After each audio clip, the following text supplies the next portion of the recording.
Oh, qu'est-ce que je m'ennuie dans ces soirées. Tu devrais essayer de t'évader de temps en temps. C'est pour ça qu'il organise ces soirées. Il dit qu'il m'amène le monde à domicile. Mais c'est pas si mal ici comme maison. Quelle fille refuserait d'avoir un château? Tiens, Monsieur Wells, c'est toujours intéressant, non? Il est séduisant. Enfin, dans le genre cabotin. Écoute, pourquoi tu rentres pas avec nous, histoire de changer un peu d'air? Tu n'as qu'à lui dire que... Il a besoin de moi ici.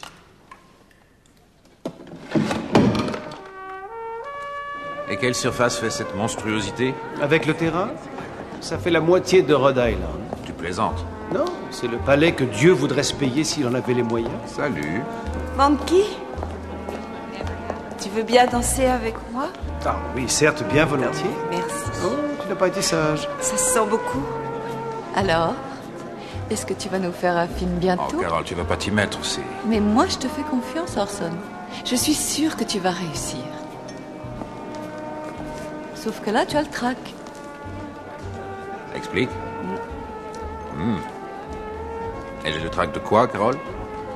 Qu'on s'aperçoive tout d'un coup que tu n'es pas un super génie.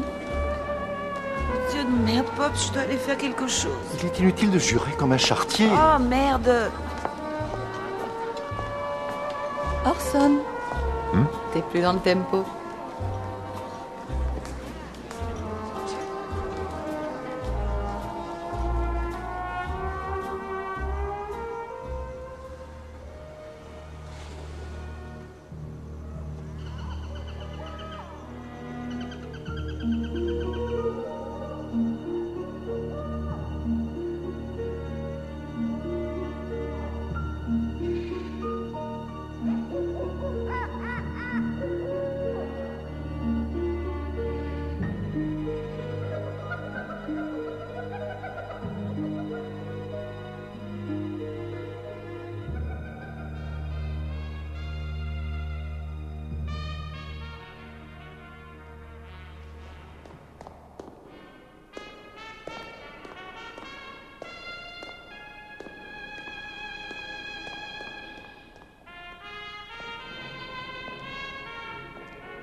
J'ai trouvé, je sais ce qu'on va faire.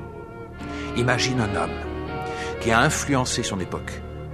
Une figure titanesque aux ambitions sans limite, ayant un empire à ses pieds et contrôlant la pensée de tous ses sujets. Un seigneur féodal des temps modernes. La grande biographie de l'Amérique, un voyage dans le cœur de la bête. Oh non. Tu as saisi? Il a passé sa vie à manipuler les gens pour se distraire et tout d'un coup ça se retourne contre lui, c'est parfait. C'est parfaitement suicidaire. J'étais là à me creuser, à trouver un sujet alors qu'il était pratiquement tout le temps sous mon nez, que ce soit dans la presse ou à la radio ou ici même dans ce château ridicule. Pile devant moi. Arrête. J'en ai discuté avec Arnie. Il a dit que ça ira. Il dit que c'est un personnage public et qu'on a le droit de parler de lui sans qu'il nous intente de procès. Tu arrêtes un peu de faire l'enfant. Il n'ira pas nous poursuivre en justice. Et tu sais pourquoi? Parce qu'il est tellement puissant qu'il n'a aucun besoin d'un tribunal pour nous écraser. Raison de plus pour lui rentrer dedans. Parce qu'il t'a insulté devant toute sa petite cour. Parce que c'est un hypocrite. Parce que c'est un politicien véreux. Il clame désirer protéger la veuve et l'orphelin alors que c'est complètement faux. C'est un journaliste. Il tient Hollywood. On n'est que de la crotte sur ses chaussures. Il devrait repartir à Broadway, Orson. Je m'attendais à mieux de ta part. Oui, moi aussi, mais on s'agit. Qu'est-ce que ça fait de rentrer dans le rang? Qu'est-ce que ça fait de monter au palais pour amuser la cour du roi avec les mêmes blagues éculées entendues des centaines de fois? Qu'est-ce que ça fait de tenir le rôle du bouffon chez un magnat de la presse? J'ai le souvenir d'un écrivain, d'un auteur débordant de perspicacité et de talent et qui n'a rien écrit en 4 ans parce qu'il est bien trop occupé à faire des grimaces pour essayer d'amuser la compagnie. Parce que c'est un vil flatteur et parce qu'il s'est fait jeter de tous les studios de Hollywood où personne ne l'engage parce qu'il picole. Et à propos, excuse-moi, Manque, t'as sûrement soif. Tiens, à ta santé. Je voudrais pas t'empêcher de progresser. Tu crois vraiment que je vais gober le fait que tu t'inquiètes pour moi? Tu n'en as rien à foutre, le moi dit, de personne à part toi-même. Et Hearst t'a mis dans le mille en disant que tu n'étais rien d'autre qu'un petit acteur.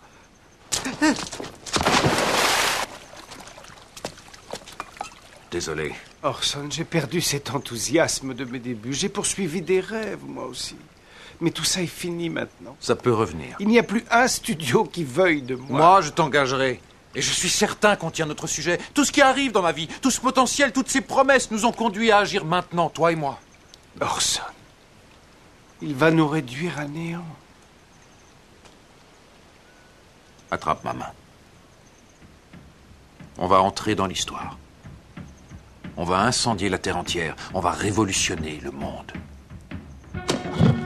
Note pour un roman, ma grande tragédie moderne. Sur Hearst. Tu rigoles. Non, c'est que les grands esprits se rencontrent, c'est tout. Et tu ne m'en as jamais parlé? Ça va faire 10 ans que je ne l'ai pas relu, mais surtout je ne l'ai jamais montré à personne. Et tu sais pourquoi? Parce que j'ai envie de rester en vie. Tu devras renoncer à cette ambition, mon vieux. Rosebud. Quoi? Marion a dit à Carole Lombard que le vieux bonze appelait sa foufoune bouton de rose. Bon Dieu, manque. Il appelle la chatte de sa copine bouton de rose et tu le disais pas. Orson, la censure refuse qu'un film mentionne un surnom donné à un minou. En fait, la censure refuse que tu désignes une chatte par quelque nom que ce soit. Oh, on devrait trouver un biais. On dirait que tu n'as toujours pas compris. Enfin, pourquoi aurais-je enterré ces notes, d'après toi? Mais ça s'enterre pas, ça. C'est trop bon, c'est de l'or en barre. De l'or? Tu veux de l'or? Je vais te donner de l'or. Voilà une histoire que tu ne trouveras pas là-dedans, ni nulle part d'ailleurs, pour la même raison. C'était dans les années 25. Et Hearst avait invité plein de monde pour l'anniversaire d'un très vieux producteur qui s'appelait Thomas Ince, sur son yacht. Et tous les grands du cinéma y étaient, Charlie Chaplin, Louella, etc. À cette époque, Marion baisait avec tout ce joli monde et elle s'est éclipsée avec Chaplin. Hearst s'en rend compte. Il devient absolument fou furieux. Il est là sur le pont avec son revolver et il balance ses pruneaux comme Tom Mix. Et il atteint Thomas Ince en plein dans la poitrine. Il s'écroule mort. Mort. Son empire aussitôt passe à l'action. Ince file au crématoire en 4e vitesse. Pas de police, pas d'enquête. Les journaux de Hearst couvrent l'événement sans faire de vagues. Dès le lendemain, Hearst offre à Louella le plus fabuleux des contrats pour qu'elle ferme sa grande gueule. À présent, dis-moi, tu tiens toujours à aller asticoter un homme comme ça?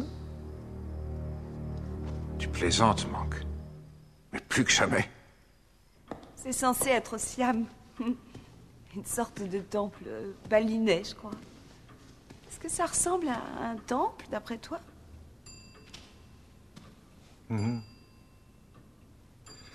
Marion, j'ai une fois encore été parler à Millicent. Et elle a dit non. Une fois encore. Elle croit que ça mettrait son âme en péril. Le divorce est aux yeux de Dieu un très grave péché. Foutaise. Foutaise. C'est l'argent qu'elle a peur de perdre. C'est tout. Elle croit que je te pousserai à la rayer de ton testament. J'aimerais que tu évites d'utiliser ce langage. C'est un monstre, Manque. Un monstre insensible, comme tous les grands hommes.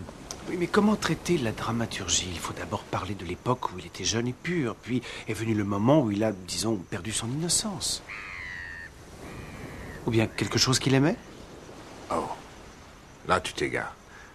Les hommes comme Hearst n'aiment pas. Tous les hommes aiment Orson, ou ont aimé un jour. Pense un peu à Marion. Elle n'est qu'une pièce de plus de sa collection. Ou disons, elle fait partie des animaux de son zoo. Pour Hearst, c'est ça l'amour. Je t'aime, alors je te bâtis la plus belle des cages. L'amour selon sa propre loi. Non?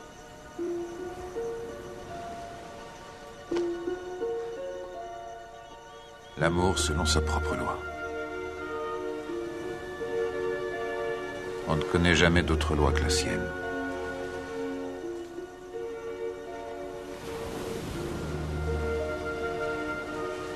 C'est toute ta tragédie.